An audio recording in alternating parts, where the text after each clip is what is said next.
On se lance dans une série de vidéos sur les nombres complexes. C'est un chapitre qui va être très long, qu'on a découpé en plusieurs parties et qui s'avère chaque année difficile pour les élèves. Pourtant, c'est très utile, à la fois en mathématiques et en algèbre comme en analyse, ainsi que dans les autres matières scientifiques, sciences de l'ingénieur et aussi en physique, par exemple en électronique.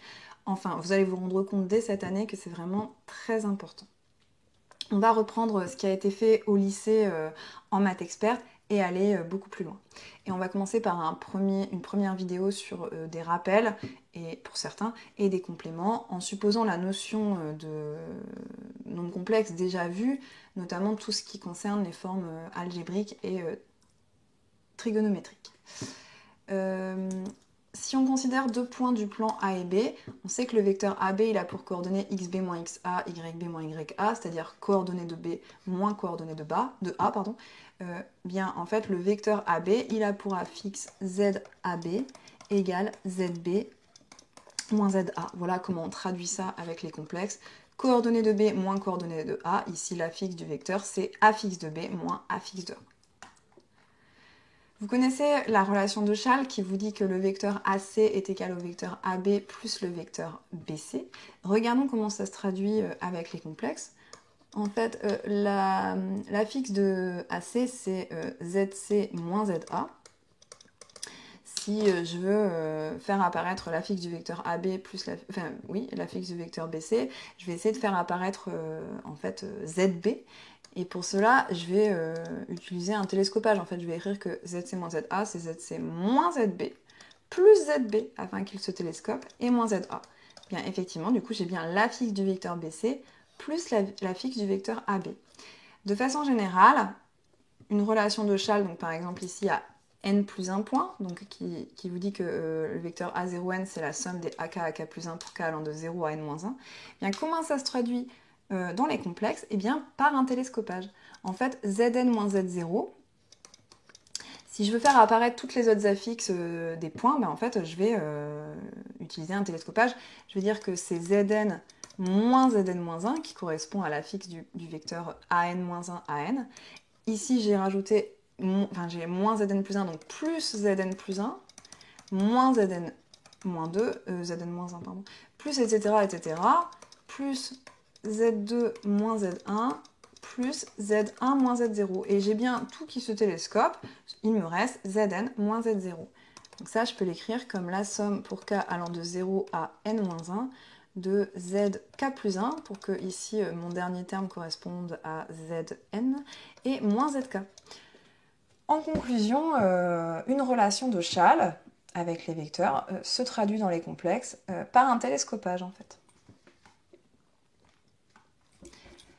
La norme du vecteur AB, on sait que c'est le module de son affixe, c'est-à-dire module de ZB moins ZA. En conclusion, si je prends deux complexes Z1 et Z2, je suis en train de dire que la quantité module de Z1 moins Z2, c'est en fait la longueur, donc la norme du vecteur qui relie ces deux points, c'est-à-dire en fait la distance dans le plan entre Z1 et Z2. Alors, en conséquence, si je regarde cet ensemble-ci, l'ensemble des Z tels que module de Z moins oméga est égal à R. C'est en fait l'ensemble des points qui sont à une distance R de oméga. En fait, c'est le cercle de centre oméga et de rayon R. Donc cet ensemble-là, il faudra savoir l'interpréter assez rapidement comme le cercle de centre oméga de rayon R. Et si je regarde celui-ci, l'ensemble des Z tels que module de Z moins oméga est inférieur ou égal à R, c'est les points qui sont à une distance inférieure à R de oméga, donc c'est le cercle mais aussi tout ce qui est à l'intérieur, c'est-à-dire en fait c'est le disque de centre oméga et de rayon R. On va énoncer quelque chose de nouveau qui s'appelle l'inégalité triangulaire. Alors, qui vous dit que pour deux complexes Z1 et Z2, on a module de Z1 plus Z2 qui est inférieur à module de Z1 plus module de Z2. À noter que c'est une généralisation de quelque chose qui s'appelle aussi l'inégalité triangulaire pour des nombres réels, qui vous dit que valeur absolue de x plus y est inférieure ou égale à valeur absolue de x plus valeur absolue de y. Si on veut la généraliser, on prend des complexes à la place de x et y, et la valeur absolue devient le module. À noter qu'il y a égalité, donc c'est-à-dire qu'on a Z1 plus Z2 égale module de Z1 plus module de Z2, donc cette égalité en module, si et seulement si, donc uniquement dans le cas où Z1 et Z2 sont positivement liés.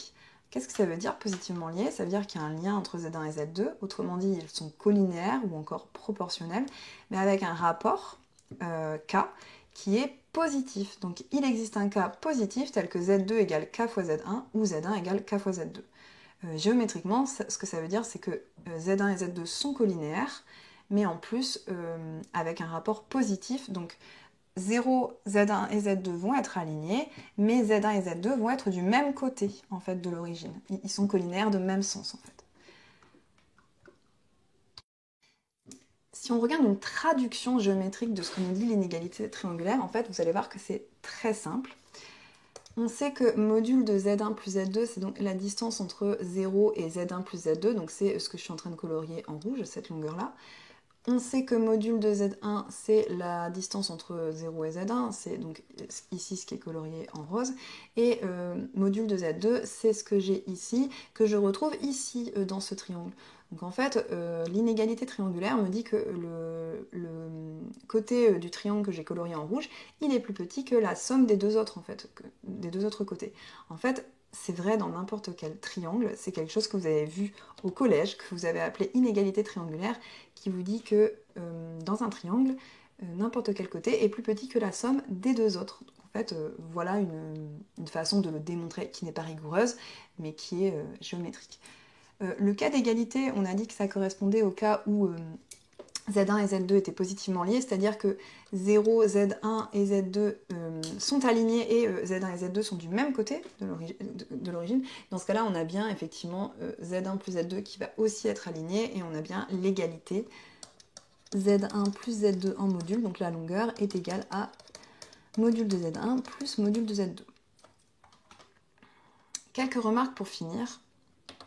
Donc on a également cette inégalité, module de Z1 moins Z2 est inférieur ou égal à module de Z1 plus module de Z2. Alors attention, l'erreur est très souvent faite par les élèves ici de mettre un moins, mais c'est bien un plus. Alors pour démontrer ça, c'est très facile, il suffit d'écrire que module de Z1 moins Z2, c'est en fait module de Z1 plus, enfin module de Z1 plus moins Z2 et d'appliquer l'inégalité triangulaire à Z1 et moins Z2. Donc ça me donne plus petit, inférieur ou égal à module de Z1 plus module de moins Z2. Donc c'est bien module de plus petit que module de Z1 plus module de Z2 puisque j'ai l'égalité du module de moins Z2 et du module de Z2. Donc faites très attention, il y a vraiment des élèves qui se trompent systématiquement, qui mettent un moins ici. Et d'ailleurs si on regarde en fait l'inégalité, si je mets un moins, elle n'est pas vraie dans ce sens-là, mais dans l'autre. Donc regardez, si j'écris module de Z1 moins Z2, je vais écrire ça comme module de Z1 moins Z2 plus Z2, moins module de Z2. Et si j'applique l'inégalité triangulaire ici au complexe Z1 moins Z2 et Z2, je peux dire que c'est inférieur ou égal à module de Z1 moins Z2 plus module de Z2 moins module de Z2, ça se simplifie. Donc attention, non seulement l'inégalité ici c'est bien avec un plus, mais en plus, donc c'est faux si vous mettez un moins, mais en plus c'est dans l'autre sens. Donc il faut vraiment faire attention à ça. On va finir par donc cette dernière remarque qui vous dit que cette inégalité triangulaire, elle se généralise à n complexes, c'est-à-dire le module de la somme de n complexes est inférieur ou égal à la somme des n modules de ces complexes, et ça se démontre par récurrence. L'initialisation, qui est le cas n égale 2, correspond en fait à l'inégalité triangulaire comme on l'a énoncé, et pour démontrer l'hérédité, si on suppose que c'est vrai pour n complexes, bien, si j'en prends n plus 1 et que je regarde le module de la somme de ces n plus 1 complexes, je vais utiliser mon égalité triangulaire pour deux complexes en prenant ce complexe, comme pour le premier complexe, et celui-ci. Donc ça me dit que c'est plus petit que module de Zn plus Zn, plus module de Zn plus 1. Et enfin, j'utilise mon hypothèse de récurrence qui me dit que le module de la somme de ces n complexes, c'est plus petit que la somme des n modules. Donc je me retrouve bien avec ce qu'il faut pour k allant de 1 à n. Donc j'ai bien l'inégalité triangulaire qui se généralise à n complexe.